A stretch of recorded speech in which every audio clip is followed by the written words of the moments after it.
Olá pessoal, bem-vindos ao nosso canal Conhecimento Não Tem Dono e vamos começar uma série de aulas, ou seja, de videoaulas associadas ao risco de desequilíbrio eletrolítico. Hoje vamos falar especialmente dos distúrbios do sódio. Nós sabemos que os distúrbios nos equilíbrios eletrolíticos, infelizmente, são comuns na prática clínica. Eles precisam, ser corrigidos em muitas situações. E essas correções são feitas com base no histórico do paciente, em achados de exame físico e nos valores das alterações laboratoriais, mas levando sempre em consideração os valores anteriores.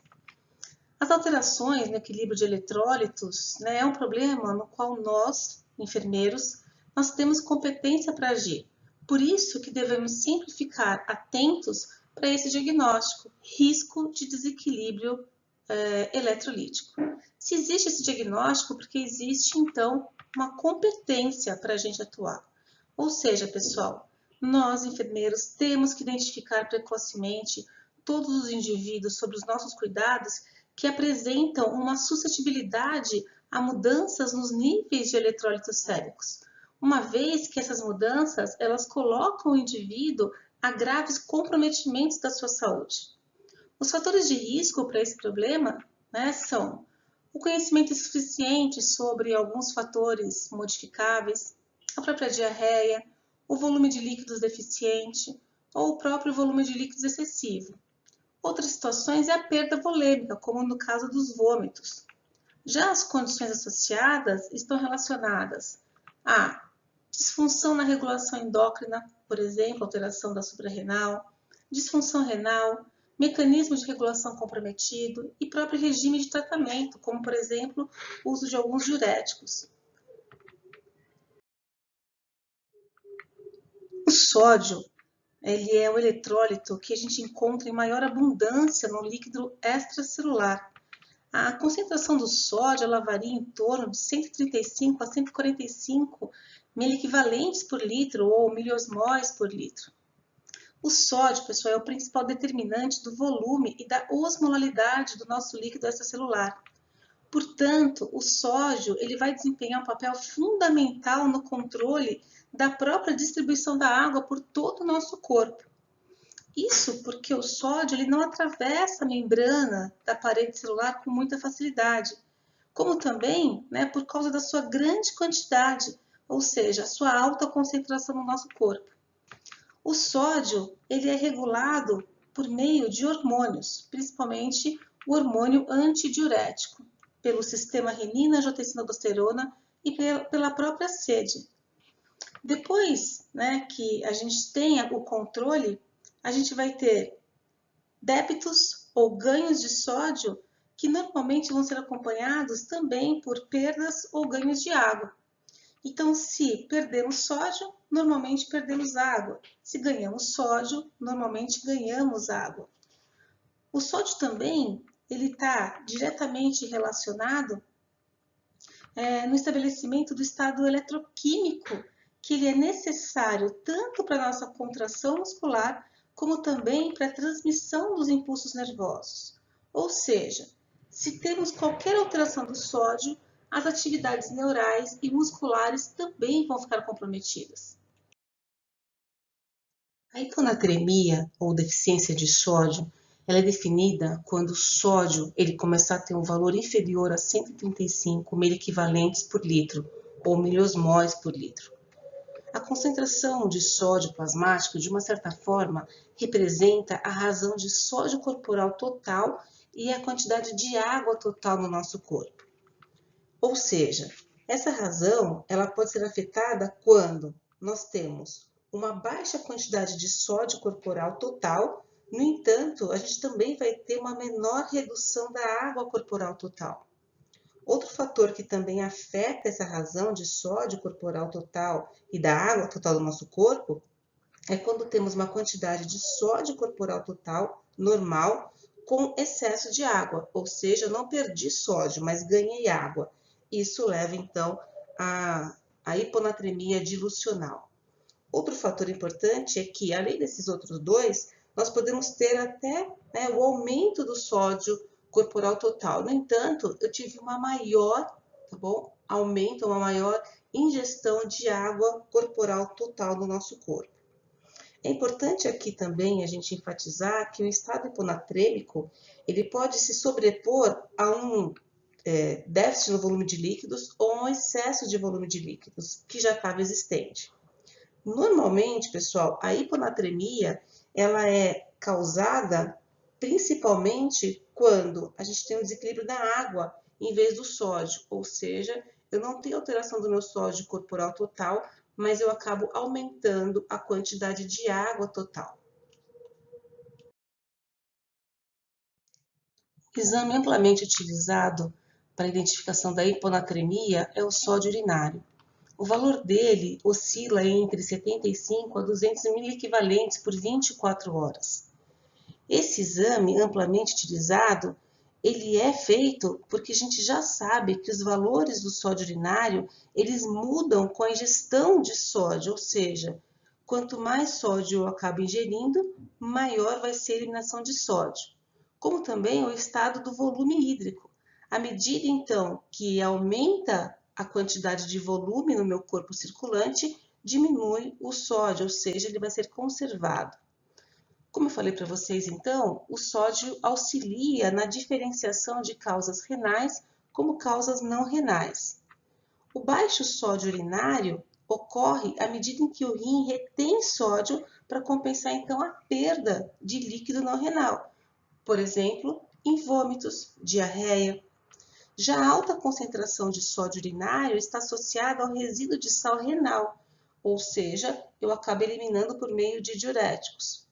Já na hiponatremia dilucional, o líquido extracelular está extremamente aumentado, sem qualquer edema.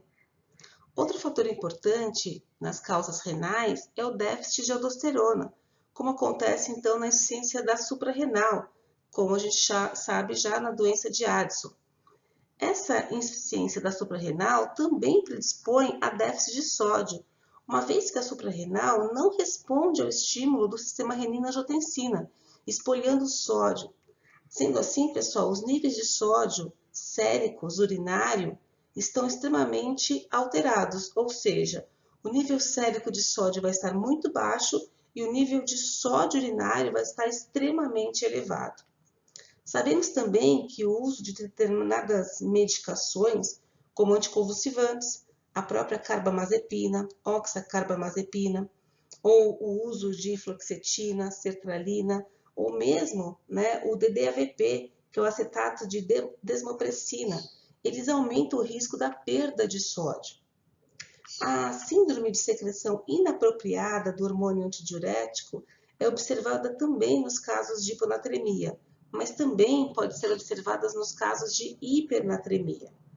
Esses distúrbios fisiológicos incluem atividade excessiva do hormônio antidiurético, e aí se tem a retenção da água, e aí se tem uma hiponatremia dilucional. Ou seja, ele vai retendo água, mas não altera os níveis de sódio. Outra coisa que pode acontecer é a excreção urinária inadequada de sódio, na presença também de hiponatremia. Essa síndrome ela pode ser o resultado de secreção prolongada do hormônio antidiurético pelo hipotálamo, ou mesmo a produção de uma substância semelhante ao hormônio antidiurético por um tumor, ou seja, uma produção aberrante do hormônio antidiurético. Algumas condições que afetam o sistema nervoso central também podem estar associadas à síndrome de secreção inapropriada do hormônio antidiurético, em casos, então, de hipertensão intracraniana, por exemplo. As manifestações clínicas, então, associadas à hiponatremia, vai depender da etiologia ou da própria magnitude ou da própria velocidade em que ocorre o déficit, ou seja, a perda do sódio.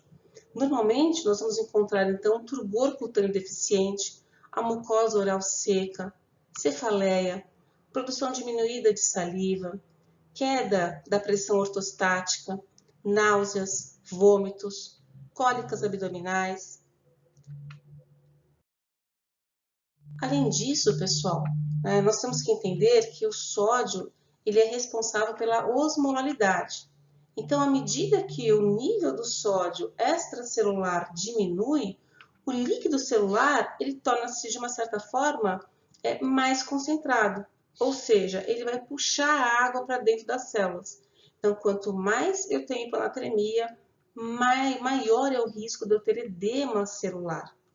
A água, ela vai então, sendo puxada para dentro da célula, essa célula fica túrgida, rígida, à medida então que a água é atraída para dentro do espaço intracelular. Outra coisa importante é que, por conta disso, nós podemos ter edema cerebral. O sódio sérico menor que 115, ele já dá sinais de aumento da pressão intracraniana crescente, letargia, confusão, contração muscular, fraqueza focal, hemiparesia, papiledema e pode até gerar casos de crises convulsivas levando à morte encefálica. A hiponatremia associada à perda de sódio e ao ganho de água tem como principais características a anorexia, as câimbras musculares e uma própria sensação de exaustão, de cansaço. A gravidade, então, dos sintomas vai aumentando à medida que o grau de hiponatremia e a velocidade com que ela acontece também vai aumentando. O tratamento clínico para a hiponatremia envolve a reposição de sódio, que pode ser por via oral, por via sonda nasoenteral ou mesmo intravenoso. A restrição de água também é utilizada para tentar manter a osmolaridade sérica. Um fármaco utilizado para tentar trabalhar com uma hiponatremia mais grave a moderada é o Vaprisol. Ele é um inibidor não peptídico do hormônio antidiurético, da vasopressina. Só que essa medicação ela fica limitada aos pacientes que estão hospitalizados, sempre utilizadas naqueles pacientes mais graves ou que estão normalmente numa unidade de terapia intensiva. Essa medicação é totalmente contraindicada nos pacientes, então, com crises convulsivas, delírio ou próprio coma. Já a hipernatremia ou excesso de sódio, ela é, então, diagnosticada quando o sódio sérico for superior a 145 miliequivalentes por litro. Duas situações podem levar, então, à hipernatremia. A primeira, eu tenho um aumento do sódio corporal que excede a quantidade de água corporal total. Ou eu acabo tendo diminuição da minha água corporal total e essa perda excede ao sódio. Eu perdi mais água do que sódio, então eu acabo evoluindo por uma hipernatremia. Normalmente, a hipernatremia pode acontecer em indivíduos com volume de líquido normal. No entanto, nós também podemos ter o desenvolvimento da hipernatremia tanto no volume de líquidos excessivo como no volume de líquidos deficiente. O que acontece? Quando se perde mais água que sódio, a concentração de sódio na corrente sanguínea, ou seja, no plasma sanguíneo, aumenta. E a elevação da concentração do sódio, então, no plasma, ele vai puxar o líquido intracelular para fora, ou seja, causando uma desidratação celular e aumentando a volemia intravascular. No excesso de sódio, por exemplo, eu tenho, então, uma ingestão, uma retenção mais de sódio do que água, também causando o excesso de líquidos. As causas mais comuns da hipernatremia é a privação de líquidos em pacientes inconscientes e que não podem perceber a sua sede ou não podem responder nem falar sobre a sua sede. Nós temos que lembrar, então, que a sede está diretamente relacionada com a osmolaridade. Conforme eu tenho aumento sérico de sódio, eu aumento a minha osmolaridade e incentivo, então, a sede. A boca seca, eu tenho vontade de beber água. A sede é um mecanismo de defesa. Portanto, quando os indivíduos não conseguem responder à sede, eles podem evoluir, então, à hipernatremia. Os mais afetados são os idosos, ou muito jovens, ou recém-nascidos, crianças, ou principalmente aqueles pacientes que têm comprometimento cognitivo. Outro fator que pode levar ao quadro de hipernatremia é a administração de alimentos interais hipertônicos, sem suplementos adequados de água. Isso vai levar, então, a excesso de sódio. Outra coisa também que leva à hipernatremia em pacientes com diarreia aquosa, né, e perda hídrica insensível, por exemplo, hiperventilação, queimaduras, sem que haja a reposição da água necessária.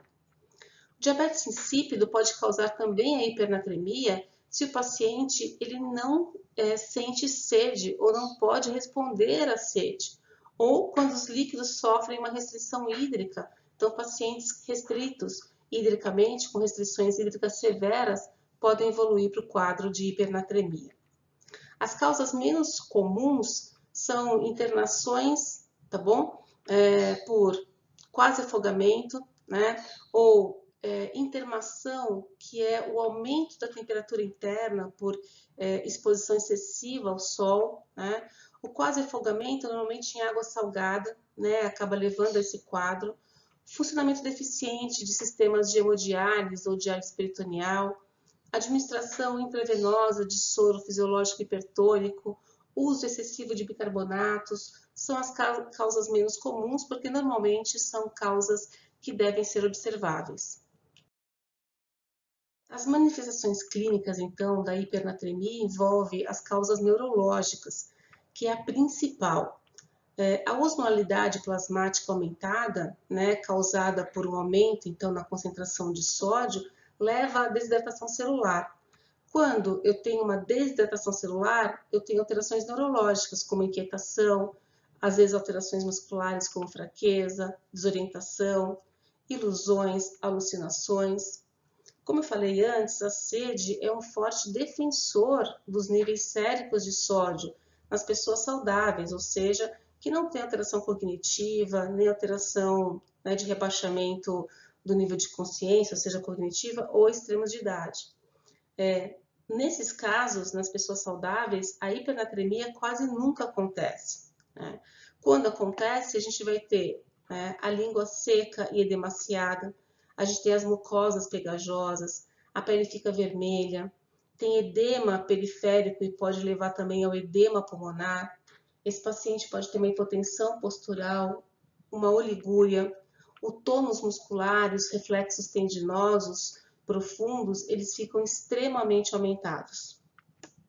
A temperatura corporal, ela pode ir aumentando discretamente, mas depois ela volta ao normal assim que a reposição volêmica for feita. O tratamento clínico da hipernatremia, ele tem como principal objetivo uma diminuição bem gradual do nível sérico de sódio, que pode ser feito, então, por meio de uma infusão de uma solução eletrolítica hipotônica, por exemplo, um cloreto de sódio a 0,3%, ou uma solução não salina isotônica, como a glicose a 5%. O importante aqui é fazer a reposição de água sem repor sódio associado. Outro ponto importante é que essa redução do nível sérico de sódio tem que ser muito gradual, porque se ela acontecer de uma forma rápida, ou seja, se tiver uma redução rápida no nível sérico de sódio, a gente vai diminuir temporariamente a osmolaridade plasmática e ela vai estar abaixo daquela do líquido que está no tecido cerebral. Ou seja, a concentração de sódio no tecido cerebral vai ficar mais alta, porque tem um tempo entre a barreira hematoencefálica até normalizar tudo isso. Então, se a gente faz uma queda drástica do nível sérico de sódio na correção da hipernatremia, o grande problema é que você pode ter um edema cerebral associado, e isso é muito grave. Por isso que tem que fazer uma redução bem gradativa.